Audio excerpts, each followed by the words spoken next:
Freedom's the answer. What's the question? You're listening to Ernest Hancock.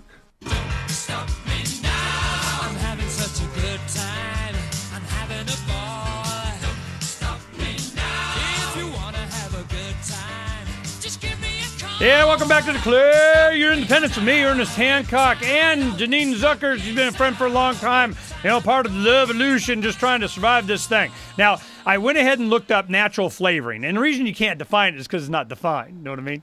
Here, take a look at it. I don't know how clear this is on YouTube, but let's go ahead and take a look at this, and I'll read it to you. According to the U.S. Code of Federal Regulations, yay, a natural flavor or flavoring is, okay, let's see how broad this definition is. The essential oil, oleoresin, whatever that means, essence or extractive, protein hydrosylate, distillate, or any product of roasting, heating, or enzymolysis, or whatever that is, which contains, I guess they're heating it or using an enzyme to break it down or so on, which contains the flavoring constituents derived from a spice, fruit or fruit juice, vegetable juice, edible yeast, herb, bark, bud, root, leaf, or similar plant material, meat, seafood, poultry, eggs, dairy product, fermentation products thereof, whose significant function in food is flavoring rather than nutritional. All right. That means it's whatever they want it to be. This is because, you take anything in nature, anything, and if you can, whatever you can ferment from it, whatever you can derive from it, whatever you can break down with enzymes from it, whatever you can heat, roast, bake, anything that comes oozing out of the bottom of the barrel that you get from that, that's a natural flavoring. I'm not feeling any better. It's chemistry. The plants have enormous amount of whatever you can. Heck, you can get diesel fuel out of freaking algae. So I'm supposed to feel better out of natural flavorings? It's whatever they want it to be. Any chemical compound derived from them mixing whatever the heck they want. So natural flavoring, roll the dice. That's what it means, so we can get that out of the way, because I'm just like, come on, man. So go ahead and give me, Janine, what we can really get from you is your expert knowledge on the history of Codex and how the United States got involved in this thing. So give me what first. Well, when I first looked into Codex, I realized that, you got to look at the founder. That's how you're going to get really what it's all about. The founder is I.G. Farben. And who was one of the main people for I.G. Farben was Fritz Demmer. And Fritz Demmer, he ran Auschwitz and 40 other concentration camps. So this guy was pretty wicked.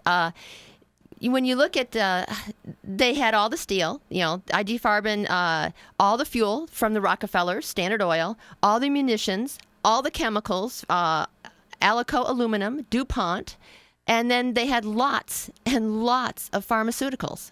So when Fritz Demmer went to prison for his war crimes, I think he got like 7 years. That's hardly anything. Then he was released early. And while I was in there, I thought, gee, that didn't work too well. I know. When you control the food, you control the world. And so when he got out, he got a hold of his UN buddies, and, they brainstormed and they put together Codex Alimentarius.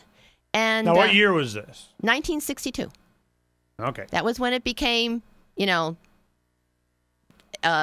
down. Part of the Food Agricultural Organization and the World Trade Organization. And they're like the mommy and daddy to it. And they're funded very well. And they have, these meetings. And the whole point of Codex was to pretty much control everything that crosses your lips.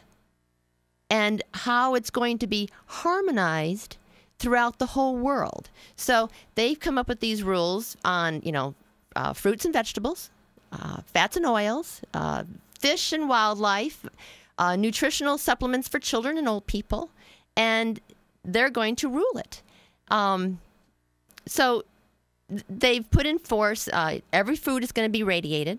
It doesn't matter if it's got fin, foot, hoof, it's going to be radiated. All food, all animals are going to have the bovine growth hormones.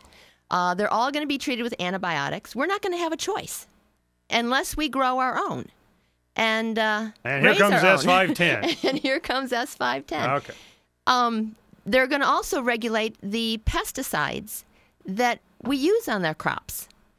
And, I mean, we have pesticides that 128 nations got together and banned 12 of them because they were so bad that 128 nations banned them. Codex is going to bring back 9 of the 12. You know, even when you look at the epidemiologies, you know, they're the ones that study diseases.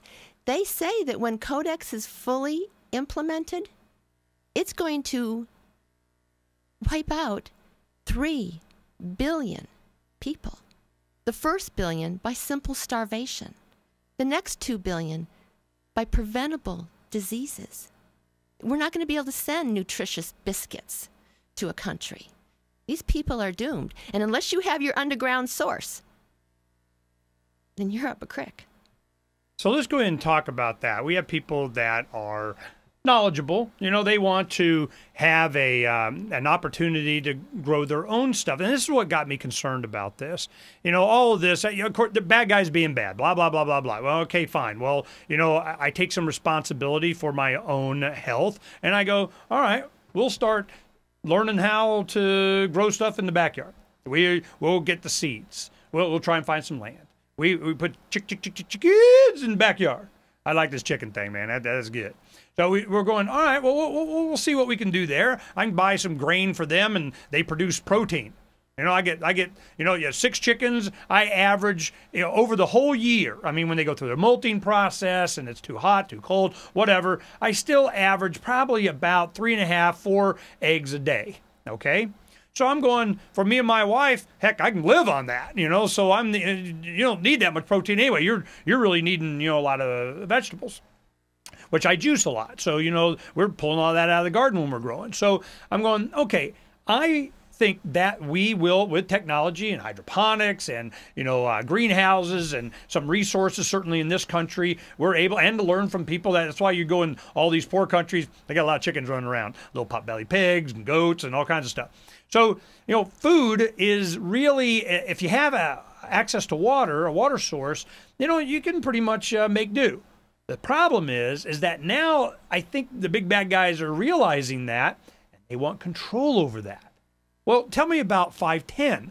I mean, what do you know about that? What was it how does that incorporate into what we're talking about? Well, 510, what's taking place, you know, is they're raiding. They're coming in like SWAT teams, and they're raiding co-ops. You know, you're not going to be allowed, according to 510, to grow your own vegetables. You're not going to be allowed to go to the market and barter eggs for cheese or whatever, because they want to keep you safe from food that you grow. You know, when we come back, there are some friends of ours that young people here, they found, you go online, I'm going to find it here, and you order Monday and Tuesday for your basket, your fruit and vegetable basket, and they take that and go buy it in bulk from all the local farmers, and then they meet you Saturday at some park, and you get your stuff for $15 for a big thing. But they're living cheap on this co-op thing. Ooh.